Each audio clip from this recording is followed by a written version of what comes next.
여러분, 혹시 누군가를 처음 만났을 때 어떻게 하면 제가 당신의 성공을 도울 수 있을까요? 라고 물어본 적 있으신가요? 사실 이 질문은 말레이시아 프레지던트 대학교의 폴찬 총장님과 점심을 먹다가 나온 이야기인데요. 처음엔 그냥 의례적인 인사말인가 싶었거든요. 그런데 아니었습니다. 이 짧은 질문 하나가 우리가 앞으로 어떻게 협업하고 비즈니스를 이끌어가야 하는지 그 판도를 완전히 뒤집어 놓는 그야말로 마법 같은 질문이더라고요. 자, 그래서 오늘 이 흥미로운 주제를 바탕으로 깊이 있게 파헤쳐 볼 텐데요. AI 시대의 진짜 핵심 경쟁력이 도대체 뭘까요? 첨단 기술? 어마어마한 자본? 아닙니다. 바로 사람 중심 기업가 정신입니다. AI가 내 일자리를 빼앗아갈까봐 불안한 요즘이잖아요.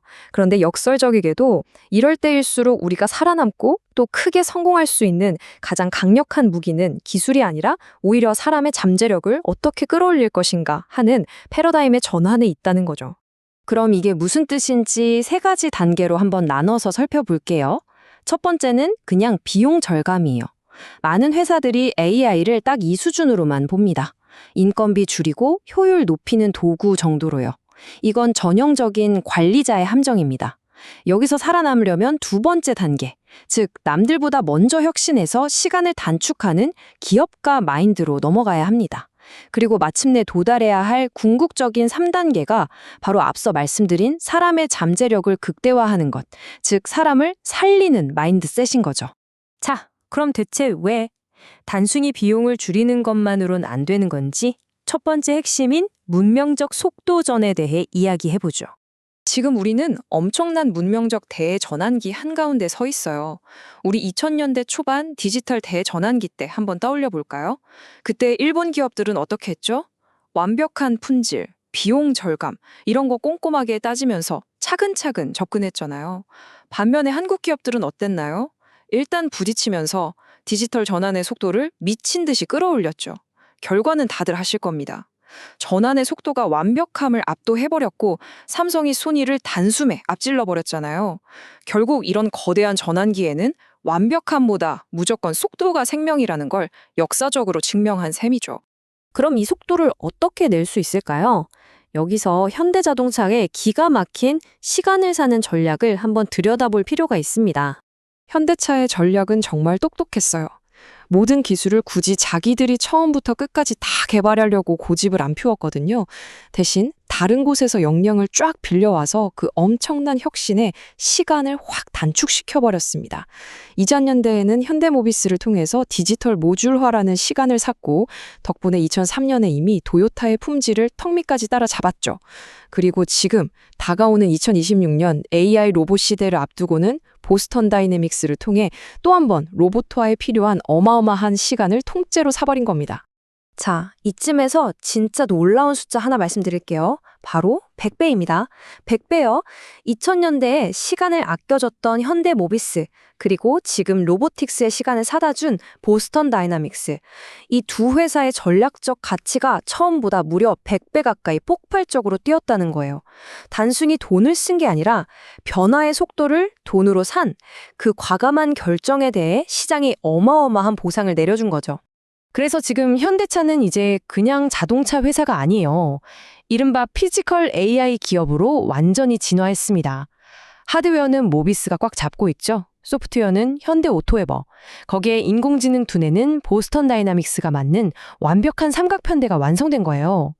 테슬라가 옵티머스 프로젝트로 혼자 끙끙대면서 다 만들려고 할 때 현대차는 이미 핵심 구동장치의 80%를 모비스에서 공급받으면서 산업 현장에 바로 투입할 수 있는 로봇 생태계를 훨씬 빠르고 안정적으로 선점해버린 겁니다.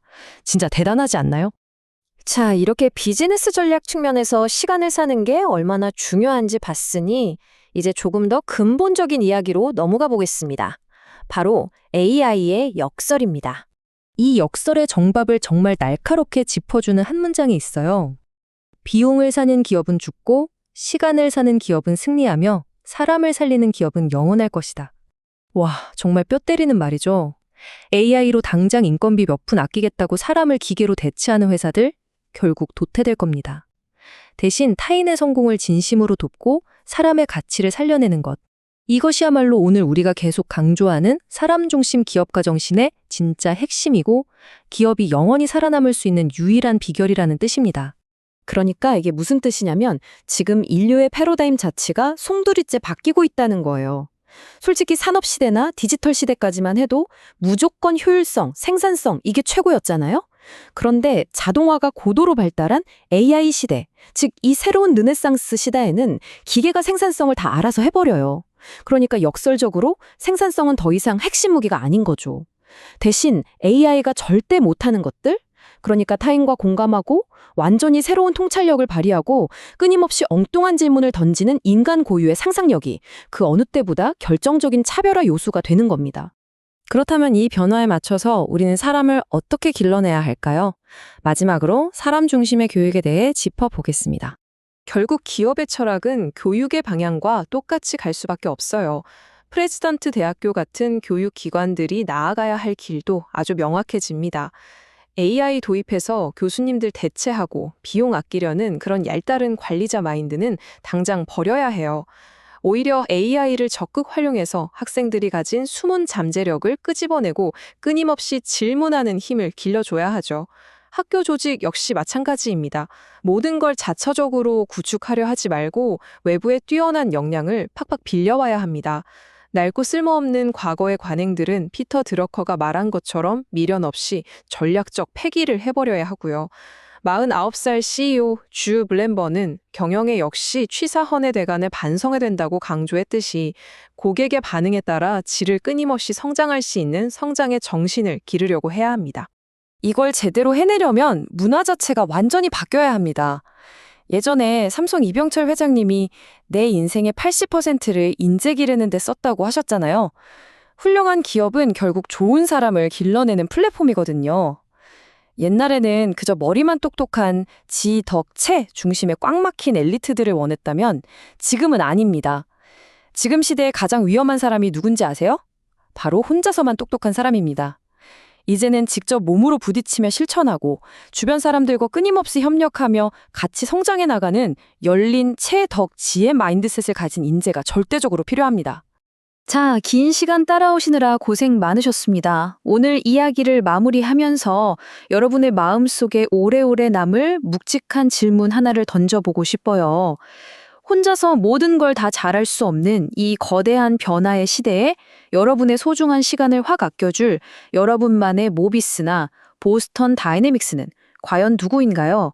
그리고 무엇보다 중요한 것, 여러분은 그 파트너들이 진정으로 성공할 수 있도록 오늘 당장 어떻게 도와주실 건가요? 밖에서 뛰어난 역량을 빌려온다는 똑똑한 비즈니스 전략은요, 결국 다른 사람의 성공을 진심으로 돕는다는 이 사람 중심의 사명과 완벽하게 하나로 이어집니다. 오늘 배운 이 내용이 여러분의 비즈니스와 삶에 작지만 확실한 변화의 씨앗이 되기를 바라며 오늘 해설은 여기서 마치겠습니다. 감사합니다.